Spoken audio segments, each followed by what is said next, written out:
तो बात है फरवरी 1948 की, जब आबनाए मलाका में एक इंतहाई पुरइस्रार वाकया पेश आया।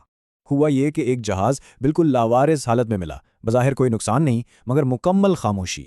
लेकिन चंद घंटे पहले ही उसने मदद के लिए एक खौफनाक सिग्नल भेजा था। ये उसी की कहानी है। आसपास के जहाज़ों को मोर्स कोड में मदद के लिए एक बेचैन कॉल मौसूल हुई।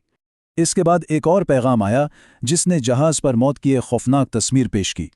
और फिर आखिरी दो अल्फाज जो रोंगटे खड़े कर दें। इसके बाद बस गहरी खामोशी। सबसे करीबी जहाज सिल्वर स्टार फौरन उसकी आखिरी मालूम पोजीशन की तरफ रवाना हुआ। वहां पहुंचकर देखा तो औरंग मैदान बिल्कुल ठीक ठाक खड़ा था, लेकिन मुकम्मल तौर पर खामोश। जब रेस्क्यू टीम जहाज़ पर चढ़ी तो उन्हें एक अजीब सी ठंडक और गहरी खामोशी महसूस हुई।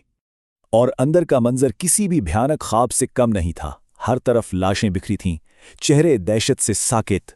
कोई भी जानदार नहीं बचा था, यहां तक कि जहाज का कुत्ता भी घुर्राते हुए ही मर गया था। रेडियो रूम में ऑपरेटर अपनी सीट पर ही मुर्दा पाया गया। उंगलियां अब भी मोर्स कोड की पर थीं। लेकिन सबसे हैरानकुन बात यह थी कि किसी भी लाश पर जख्म का कोई निशान तक नहीं था। सिल्वर स्टार के अमले ने फैसला किया कि इस पुरअसरार जहाज को तहकीकात के लिए करीबी बंदरगाह ले जाएं। मगर जैसे ही रस्सियां बांधी गईं, कार्गो होल्ड नंबर 4 से अचानक धुआं निकलने लगा।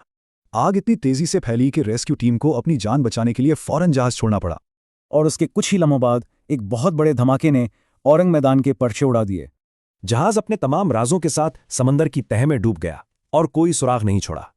तो आखिर औरंग मैदान के अमले के साथ हुआ क्या था? अब सिर्फ कहानियां और नजरियात ही बाकी हैं। दहाइयों में इस वाक़े की 3 बड़ी थ्योरी सामने आई हैं। पहली थियरी खतरनाक कार्गो के बारे में है।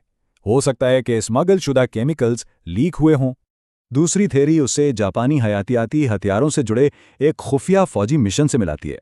और तीसरी थियरी माफौकुल फितरत है। चेहरों पर वो दहशत बताती है कि उन्होंने कुछ गैर मामूली देखा। जहाज का मलबा ना होने की वजह से सच्चाई हमेशा के लिए गहराइयों में खो गई। ये कहानी एक ठंडी याद दहानी है। आखिर समंदर अपने अंदर मजीद कितने राज छुपाए हुए